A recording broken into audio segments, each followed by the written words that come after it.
May plano ka bang bumisita sa Japan? Kung oo, ang video na ito ay maaaring makatulong sa iyo.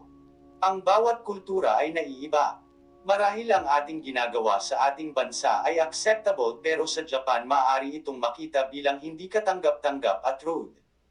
Narito ang ilan sa mga bagay na hindi mo dapat gawin kapag bumisita sa Japan. Number 1. Pagsusuot ng sapatos sa loob ng temple at bahay. Mangyaring huwag magsuot ng anumang uri ng sapatos kapag pumasok sa bahay o temple dito sa Japan. Dahil sa paggawa nito, hindi mo sila iginagalang. Ayaw ng mga Japanese ng alikabok mula sa iyong panlabas na sapatos na maaring makadumi sa kanilang malinis na sahig. Sa isang bahay sa Japan, may puwang o space upang tanggalin ang iyong sapatos sa loob ng pintuan ng pasukan. Ito ay itinuturing na napaka hindi magalang ang hindi pagtanggal ng sapatos bago pumasok sa isang bahay sa Japan. Napakahalaga sa bansang Japan ang kalinisan. Ayon sa kaugalian, kumakain ang mga Hapon ng pagkain na nakaupo sa mga banig na tatami sa halip na mga upuan, at pinagsama ang futong upang matulog sa mga sahig ng tatami. Dahil malapit sila sa sahig, hindi okay na dalhin ang sapatos sa bahay na magreresulta sa isang maruming sahig. Kaya lohikal na alisin ang iyong sapatos kapag pumasok ka sa isang bahay dito sa Japan. Hindi lamang kailangan mong alisin ang iyong sapatos ngunit kailangan mong magpalit ng tsinelas. At may iba't ibang mga tsinelas para sa iba't ibang mga silid, at mga silid kung saan kahit na ang mga tsinelas ay hindi maaaring gamitin at kailangan mong pumasok ng walang sapin o may mga medyas. Ang tsinelas na ginagamit mo sa bahay ay hindi sinadya upang magamit sa lahat ng mga silid. Kung kailangan mong gumamit ng banyo ng isang tradisyonal na bahay ng Hapon, malamang na magkaroon ng isa pang pares ng tsinelas na naghihintay para sa iyo. Para sa mga Hapon, ang sahig sa banyo ay hindi sinasaalang-alang bilang malinis tulad ng natitirang bahay kaya't kailangan mong magpalit ng tsinelas. Siyempre, kapag natapos mo na ang iyong negosyo sa banyo, kailangan mong muling lumipat ng tsinelas. Mangyaring huwag iwanan ang banyo na may mga tsinelas sa banyo dahil mabibigla mo ang iyong mga kaibigan sa Hapon. Number 2. Huwag i-ignore ang line-up system. Ang mga Japanese ay mahaba ang pasensya at laging pumipila kapag naghihintay sila. Lalo na in terms sa transportation. Sa isang hintuan ng bus. Sa isang platform ng tren, sa isang banyo o kahit na para sa elevator. Para sa mga Japanese ang paghihintay ng mahinahon at matyaga upang makuha ang nais mo ay isang diwa ng pagkakaroon ng isang magalang na pag-uugali sa iba. Ito ang diwa kung saan mayroon ang maraming mga Japanese people at sila ay namuhay sa ganitong pag-iisip. So kung may pila, better sumunod at iwasang skip ang line. Number 3. Ang pagsip o pagkain habang naglalakad or habang nasa public transportation. Iwasang kumain habang naglalakbay sa Japan dahil ang mga Japanese ay hindi kumakain o umiinom habang naglalakad at sa pampublikong sasakyan. Ito ay itinuturing na masamang asal pero may exemption para sa mga long-distance trains. Ang mga tao ay hindi naglalakad at umiinom sa Japan. Nagsisiksik sila sa paligid ng vending machine, tapusin ang inumin, itapon ang lata o bote, at pagkatapos ay magpatuloy sa paglalakad. Number 4. Huwag lumabas ng walang mask lalo na kung may sakit. Noon pa man kahit wala pa ang coronavirus pandemic, ang mga tao dito sa Japan ay komportable sa pagtakip ng kanilang mga mukha kapwa para sa mga kadahilanang medikal at upang sumunod sa mga pamantayan ng lipunan. Sa pamamagitan ng pagsusuot ng surgical mask kapag ikaw ay may sakit ay maiiwas ang mga mikrobyo at sakit sa iba. Ang mga Japanese ay considerate sa iba at ayaw na ayaw nilang makahawa kaya kung may ubo at sipon habang nandito sa Japan, huwag kalimutang magsuot ng mask. Number 5. Don't sneeze or blow your nose in public. Ito ay itinuturing na masamang pamamaraan at hindi magalang kapag bumahin sa publiko. Number 6.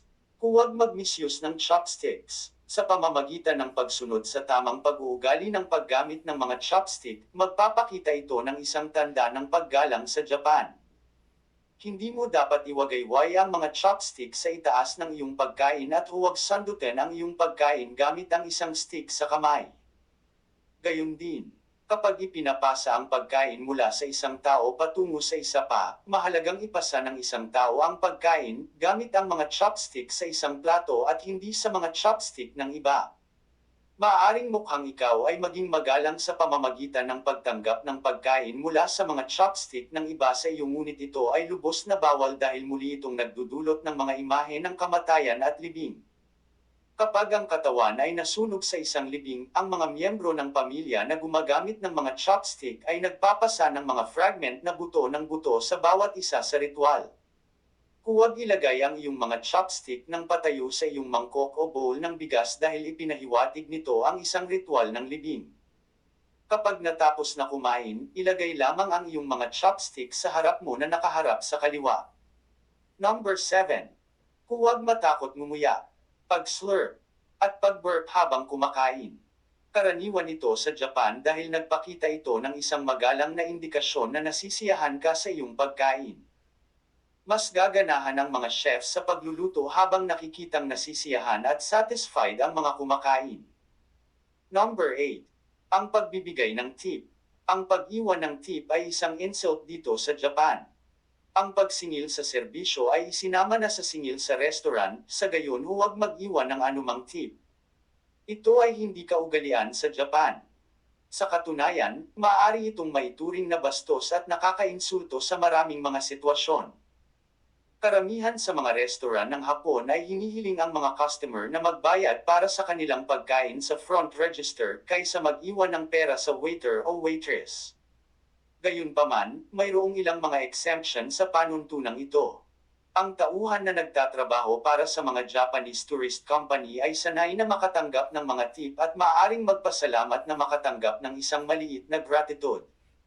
Walang itinakdang halaga kaya mag-alok kung ano ang sa tingin mo komportable na offer. Kung napagpasyahan mong mag-tip sa Japan, huwag magbigay ng cash ng direkta mula sa iyong bulsa o pitaka. Palaging ilagay ang pera sa isang sobra at ipakita ang sobra na may parehong mga kamay dito at hilig ang iyong ulo. Ang mga tour guide ay napatunayan na medyo may exemption sa panuntunan. Maraming mga tour guide ang nasanay sa pagtanggap ng mga tip dahil ang mga turista na dumadalaw mula sa mga lugar tulad ng Amerika na sanay na mag-tipping. Hindi ito sapilitin o kahit na itinuturing na bastos, huwag mag-iwan ng tip para sa iyong guide sa paglilibot, ngunit kung sa palagay mo obligado ka ng ilang dolyar ay perpektong katanggap-tanggap. O isaalang-alang ang pagdadala ng isang maliit na token mula sa iyong sariling bansa bilang isang espesyal na regalo. Mahusay ang pampublikong transportasyon sa Japan, ngunit kung minsan ay kinakailangan ng pagsakay sa taxi. Huwag nagbigay ng tip sa driver, at kung hindi ka sigurado kung saan ka pupunta o hindi marunong magsalita ng Hapon, ituro lamang ang iyong patutunguhan sa isang mapa at magalang na pasalamatan ang iyong driver sa paglabas. Ang mga kawani ng hotel sa Japan ay hindi inaasahan ng isang tip, lalo na sa mga high-end Japanese inns. Kung magpasya kang mag-iwan ng tip, maaari itong tanggihan o hindi. Huwag magalit kung ito ay tinanggihan. Kung nag-iiwan ka ng isang tip, ilagay ang pera sa isang sobra at iwanan ito sa iyong silid. Huwag ibigay ang tip sa anumang tao ng personal dahil sa itinuturing na bastos. Kapag nasa isang spa o sa hotel spa, huwag mag-iwan ng tip. Magalang lamang at magpasalamat sa serbisyo ng masahista at iyon ay dapat na marami. Alalahanang ikiling ang iyong ulo kapag binabati ang masahista, haborin ang iyong sapatos at laging magalang. Higit sa lahat, ang respeto at pag-alang ay inaasahan sa lahat ng oras, at kung tatanggihan ang iyong tip, huwag kang masaktan. Number 9. Pagkakalat o littering. Kilala ang Japan sa kanilang kalinisan. In fact, ang Japan ay isa sa pinakamalinis na bansa. Kaya't hindi mo dapat basta-basta itapon ang iyong basura kahit saan.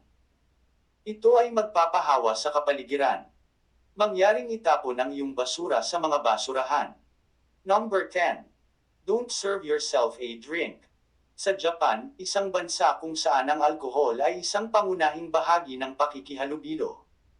Kaugalian dito sa Japan na ang pamilya, mga kaibigan at kasamahan ay responsable na muling punan ang baso ng bawat isa. Sa sandaling walang laman ng inumin ang iyong baso, hintayin ang kaibigan o kasama sa inuman ang mag-serve sa'yo, hindi ang iyong sarili, dahil kabastusan iyan dito sa Japan. Tandaan, ang isang bote ay dapat palaging hawakan ng parehong mga kamay kapag nagbuhos. Number 11. Huwag mag-usap sa cellphone habang nagbabiyahe sa public transit at kahit sa publiko. Ang Japanese ay nakikipag-usap sa telepono ng tahimik hanggat maaari kapag nasa publiko. Ito ay upang igalang ang bawat isa. Sa mga pampublikong lugar, inaasahan na isaalang-alang ng mga tao ang privacy ng bawat isa. Sa mga tren at bus sa Japan, ginagamit ng mga tao ang kanilang oras sa paglalakbay upang makatulog, mag-isip, magtrabaho, o mahinahon lamang na umupo at magbasa. Maraming mga tao ang nagtatrabaho ng mahabang oras sa bansang ito at nasa ilalim ng palaging stress. Ang pagsakay sa tren o bus ay nanatiling isang tahimik na sandali, nanirahan bilang isang uri ng decompression chamber sa pagitan ng pribado at profesional na buhay. Sa makatuwid, huwag magulat kung nakakakuha ka ng ilang mga maruming hitsura habang nakikipag-usap sa telepono sa pampublikong transportasyon. Sa ilang mga kaso, maaari ka ring harapin ng isang tao at pakiusapan na tapusin ang iyong pag-uusap. Number 12. Don't point. Huwag ituro ang mga tao o bagay dahil ito ay itinuturing na bastos sa kulturang Hapon. Ang taong tumuturo ay naiugnay sa tahasang pagtawag sa ibang individual para sa kanilang maling pag-uugali o pagkilos. Ang paulit-ulit na pagturo habang nakikipag-usap sa ibang tao ay itinuturing na isang tanda ng matinding pagkabigo o isang pagpapahayag ng hindi kasiyahan. Sa halip na gumamit ng isang daliri upang ituro ang isang bagay, ang mga Hapon ay gumagamit ng isang kamay upang malumanay na kumaway sa nais nilang ipahiwatig. Kapag tumutukoy sa kanilang sarili, gagamitin ng mga tao ang kanilang hintuturo upang hawakan ang kanilang ilong sa halip na ituro ang kanilang sarili. Isinasaalang-alang din ito ang isa sa mga pag-uugali ng Hapon. Number 13. Avoid using one hand in receiving or giving something. Ang parehong mga kamay ay palaging ginagamit kapag nagbibigay at tumatanggap ng mga bagay sa Japan. Ipinapakita nito ang isang magalang na pamamaraan. Number 14. Huwag kumuha ng larawan sa museums, temples, shrine unless permission ay binigyan. Sinasabing ipinagbabawal ang photography sa mga templo upang hindi daw makagambala sa espiritual na kapaligiran sa mga templo. Wala itong kinalaman sa kita sa pamamagitan ng pagbebenta ng mga litrato dahil ang templo ay halos wala sa pamamagitan ng pagbebenta ng ilang mga larawan.